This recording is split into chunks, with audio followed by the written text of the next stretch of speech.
my farm property, claiming I violated their HOA bylaws. And yes, in case you're wondering, my name is Ripe and I'm reading this story for the channel Storyslices, which is managed by my fiancé. And the title story starts like this. Let me start by setting the scene. I'm a third-generation farmer born and raised on this little patch of heaven tucked away in rural Pennsylvania. My grandparents bought the original 50-acre plot back in the 1940s after returning from World War II. It was just a modest farmhouse and some fields back then, but they slowly built it up over the decades through sheer grit and determination. By the time I came along in the 80s, we had an honest-to-goodness family farm going, cows, chickens, crops, the whole 9 yards. I cannot begin to describe how amazing it felt growing up immersed in that way of life. Waking up to roosters, getting my hands dirty out in the fields, learning the value of hard work and self-sufficiency from my parents and grandparents. Those were the days. Of course, though, nothing lasts forever. The inexorable march of suburbia arrived at our countryside oasis in the late 90s. Sprawling cookie-cutter housing developments started cropping up all around our modestly sized farm, swallowing up acres upon acres of once pristine land. An entire community sprung up practically overnight, Saints Creek Estates they called it. At first, we did not mind the new neighbors too much. Sure, it was a bit of a nuisance having all those city folks right on our doorstep, but we figured our way of life was well established and they would simply have to adjust to us. Rookie mistake on our part. It started small at first, people complaining about the rooster waking them up at 5 AM or cows getting loose and wandering across the road separating our properties. Harmless stuff we could deal with, but then came the first HOA letter, an overly polite but sternly worded notice informing us that our agricultural operations violated their community bylaws regarding noise, odors, property values, and the like. We were being instructed to cease our farming activities immediately or face escalating fines. Now here's the thing though, we were never part of this HOA they created for the community. Our land predated their entire development by over half a century, we owed them no dues, followed no covenant, answered to no busybody board members puffed up on their own hypocritical self-importance. So then, when that first letter came, I politely but firmly informed them where they could stick their bylaws. That is when the harassment campaign from the HOA really kicked into high gear. Over the next several years, a steady stream of letters, legal threats, and in-person confrontations came our way from increasingly indignant board members. Apparently, the existence of a historic family farm clashed severely with their precious suburban sensibilities. How dare we carry on our nuisance of a livelihood within viewing, smelling, hearing distance of their idyllic community? The audacity, right? There were the standard official complaints citing nonsense zoning technicalities and arcane nuisance laws. Then came the more personal attacks, nasty grams from anonymous neighbors accusing us of diminishing their home values, attracting rodents and other pests, creating an eyesore, and on and on and on. I lost track of how many lawyer letters we received threatening legal action if we didn't voluntarily close up shop. At one point, they tried to argue that even though our farm predated the HOA, we had legally abandoned the agricultural operation for a period in the 80s after my grandparents passed away and my parents briefly downsized operations to just crops before I came back to reboot the full farm. I damn near fell out of my chair laughing at that shameless Hail Mary attempt to declare squatters' rights on my own land. For years, my family simply hunkered down and stubbornly weathered the relentless storm of HOA outrage. Our farm was our legacy, bought with the sweat and toil of generations before us. No amount of bushwhacking, legal manipulation, or fragile suburbanite hand-wringing was gonna force us out without a fight. Then came the incident that detonated a nuclear-sized can of whoop-ass directly squarely at these deluded HOA tyrants. About 5 years ago, I will never forget it, I was out in the east pasture working on some repairs to the old wooden fence when a thunderous rumbling came roaring up the gravel driveway. At first I thought maybe a tanker truck went rogue and was barreling towards my house kamikaze style. But as the cloud of dust cleared, I saw the unmistakable yellow steel treads and gnashing bucket scoop of an industrial-sized bulldozer, accompanied by a convoy of pickup trucks bearing aggressive-looking HOA logos on the doors. Men in neon vests and hard hats piled out as the dozer roared towards my home. I stood there in shock as the driver pulled up beside my house, lined up his blade and, you guessed it, started plowing straight into the side of my 2-century-old family farmhouse. Clouds of aged timber and siding exploded in every direction as this psycho went full steam ahead, demolishing the home I was born and raised in. My brain still cannot comprehend the confounding audacity I witnessed in those moments, watched in horror as this unthinkable nightmare played out right before my eyes. When the dust settled enough for me to see past the decimated husk of my home,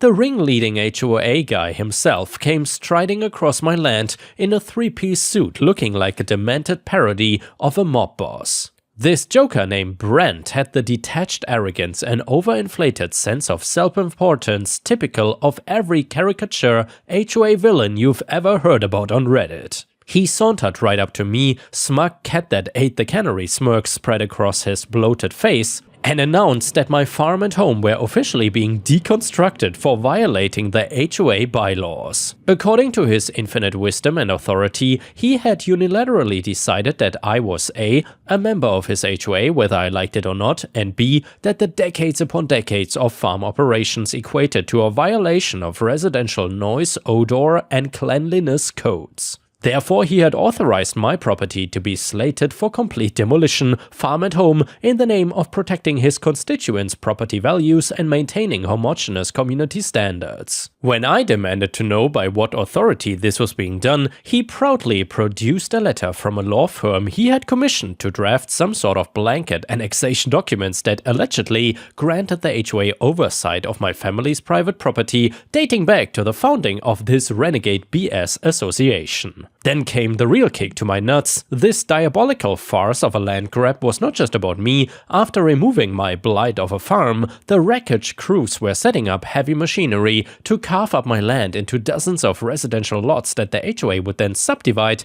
and sell off to folks eager to buy into the HOA community. So yep, these maniacs were not only trying to laying siege to my farm and home, but they also had the audacious goal of seizing my land outright and converting it into a profitable source of new homesteads to further expand their little suburban fiefdom. As the bulldozer of bureaucratic destruction continued pulverizing my ancient family home, I had to resist the overwhelming urge to completely snap.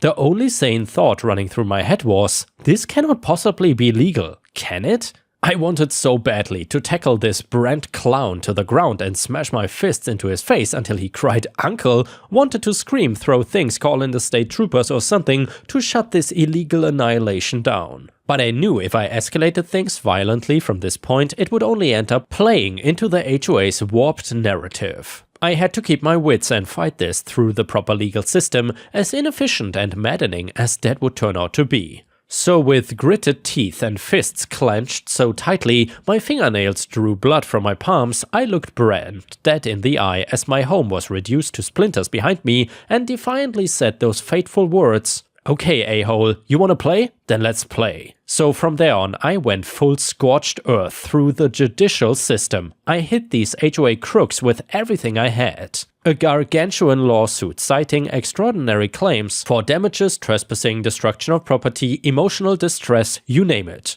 I drained my life savings to hire the most bloodthirsty team of shark-like litigators money could buy. For the next 2 years, it was total legal trench warfare, motions, counter-motions, endless documented discovery, depositions, you name it. The HOA had money to burn on their squad of fancy lawyers, but I had the advantage of being undeniably and unequivocally in the right. My family's deed to the property predated the HOA's very existence by over 50 years, a historic fact they couldn't make disappear no matter how much legal muddying they tried. And by the way, in case you were wondering, of course, right after the HOA appeared at my property, I called the police. However, where I am from, the police is basically as useful as a fly on the windshield. Anyway, to help finance my fight, I launched a crowdfunding campaign that allowed thousands of fellow HOA-resistant sympathizers to pitch in a few bucks here and there. The story of these HOA thugs trying to bulldoze a multi-generational family farm for profit struck a national chord. Donations poured in from all across the country as my battle became a symbol for pushback against HOA overreach. I also sought restraining orders and injunctions to halt any further damage to my land and what was left of my property.